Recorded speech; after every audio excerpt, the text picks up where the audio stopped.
Shalom Elohim buat roh Bapa Yahweh yang berdiam dalam diri Pak Eman Lagu. Shalom buat roh Yesus Kristus yang berdiam dalam Aditya Nugrahanto. Shalom buat roh kudus yang berdiam dalam Ibu Fe Hamdani. Shalom buat para malaikat Tuhan, para saksi Tuhan, dan semua anak-anak Tuhan terkasih. Shalom saudara-saudari terkasih, saya hanyalah hamba Tuhan yang hina dan berdosa, dan semua hikmat semasa perkongsian disampaikan adalah pada Tuhan sendiri, Allah Bapa Yahweh Yeshua HaMashiach Elohim. Dan video ini bertujuan untuk menjadi peringatan kepada kita semua. Dalam video kali ini, apa yang ingin saya sampaikan ialah tentang pedang pemisahan. Saudara-saudara terkasih, dalam pertemuan kawalan domba ilahi yang ketiga diadakan pada baru-baru ini, saya telah belajar suatu perkara yang baru, dan saya mendapat tahu bahwa pedang pemisahan telah ditusuk ke dalam bumi ini, bermakna akan terjadi pemisahan roh dan daging yang sangat dahsyat, karena hari Tuhan itu sudah sangat dekat.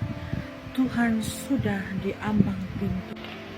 Saudara-saudara terkasih, mau atau tidak, pedang pemisahan telah ditusuk ke dalam muka bumi ini.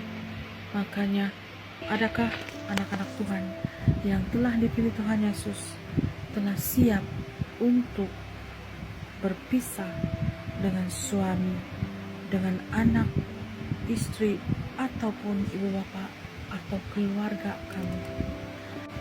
Semasa saya ditanyakan soalan ini, hati saya sangat pedih dan pilu, karena saya tahu bukan mudah untuk berpisah dengan keluarga kita yang kita sayang. Tetapi mau atau tidak, semua itu adalah jawaban daripada hati kita sendiri.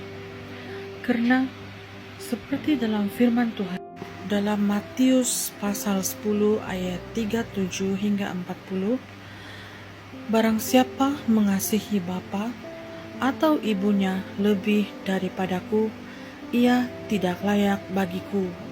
Dan barang siapa mengasihi anaknya laki-laki atau perempuan lebih daripadaku, ia tidak layak bagiku. Barang siapa tidak memikul salibnya dan mengikut aku, ia tidak layak bagiku. Barang siapa mempertahankan nyawanya, ia akan kehilangan nyawanya. Dan barang siapa kehilangan nyawanya karena aku, ia akan memperolehnya. Barang siapa menyambut kamu, ia menyambut aku. Dan barang siapa menyambut aku, ia menyambut Dia yang mengutus aku. Dalam firman Tuhan ini saya diingatkan tentang janji saya kepada Tuhan.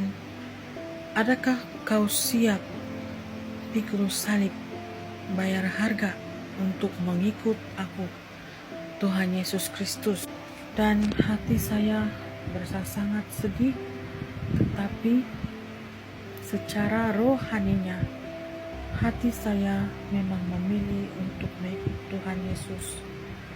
Dan amat beratlah untuk melepaskan semua perasaan kedagingan itu, yaitu ikatan kita dengan dunia ini, dengan adik-beradik, ibu bapa, dengan pasangan hidup kita. Tetapi hal itu haruslah terjadi karena kita pada akhir zaman ini, kita akan diuji habis-habisan. Apalagi jika keluarga kita atau pasangan kita itu tidak seroh dengan kita, pastilah kita tidak dapat bersatu pada akhir zaman ini. Karena Tuhan akan memimpin roh kita untuk menjauhi hal-hal dunia. Karena untuk mengikut Tuhan Yesus, kita sememangnya sudah tahu kita akan terpisah dengan keluarga atau orang yang kita kasihi. Apalagi keluarga atau orang yang kita kasihi itu tidak seroh dan seiman dengan kita. Jangan kamu menyangka untuk mengikut Tuhan Yesus kita akan merasa damai dan sukacita selalu. Tetapi seperti dalam firman-Nya, Matius pasal 10 ayat 34 dan 35. Jangan kamu menyangka bahwa aku datang untuk membawa damai di atas bumi. Aku datang bukan untuk membawa damai, melainkan pedang. Sebab aku datang untuk memisahkan orang dari ayahnya, anak perempuan dari ibunya, menantu perempuan dari mertuanya, dan musuh orang ialah orang-orang seisi keluarganya, seisi rumahnya. Jadi saudara-saudara terkasih yang seiman dalam Kristus, haruslah kita siap dan tahu apapun terjadi pada penghujung dan penutupan zaman ini, hal ini, pedang pemisahan ini akan terjadi, dan semuanya terletak pada hati kita masing-masing. Adakah kita siap untuk melalui hal itu bila ia terjadi? Karena semasa menghadapi penghakiman, semasa menghadapi kehidupan atau memasuki kerajaan 1000 tahun damai, tidak ada istilah bergandengan tangan dengan roh orang lain. Kita akan berjalan sendirian. Kita akan pertandingan iman dengan sendirian. Roh kita lah yang menentukan sama ada kita dapat mahkota kehidupan atau tidak.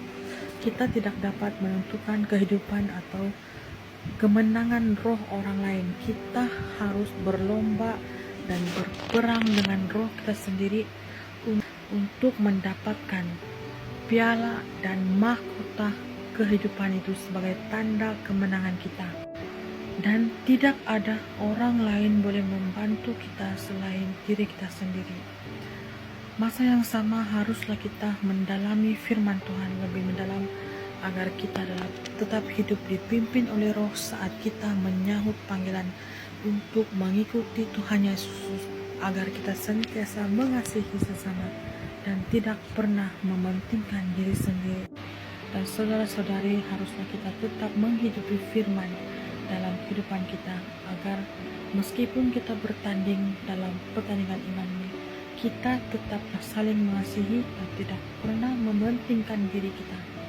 Apabila kita dipanggil untuk mengikuti Tuhan Yesus dan akhirnya kita gagal di tengah jalan, tetaplah saling membantu, tetaplah saling membangun, tetapi jangan sehingga kita merampas kedaulatan Tuhan, membawa roh orang lain, menarik roh orang lain untuk berjalan dan bangun. Karena itu semua adalah keputusan diri mereka masing-masing. Tidak boleh orang lain yang buat keputusan. Kita hanya memanggil, mengingatkan, tetapi kedaulatan Tuhan untuk menentukan di mana roh mereka, biarlah hanya Tuhan yang bekerja bagi mereka. Dan itu adalah tindakan iman mereka sendiri. Tetaplah mempersiapkan diri dalam penutupan akhir zaman ini, karena Tuhan akan datang bila-bila masa saja. Tetaplah membaca firman-Nya, bersatu dengan firman-Nya. Semoga perkongsian ini dapat membuka mata dan mengingatkan kita bahwa tetap bersiap sedia dan berjaga-jaga, karena Tuhan datang seperti pencuri dalam hari-hari yang kita tidak ketahui. Semoga Tuhan Yesus memberkati. Haleluya, amin. Terpuji-pujilah Allah Bapa Yahweh, Yeshua HaMashiach, Yahweh.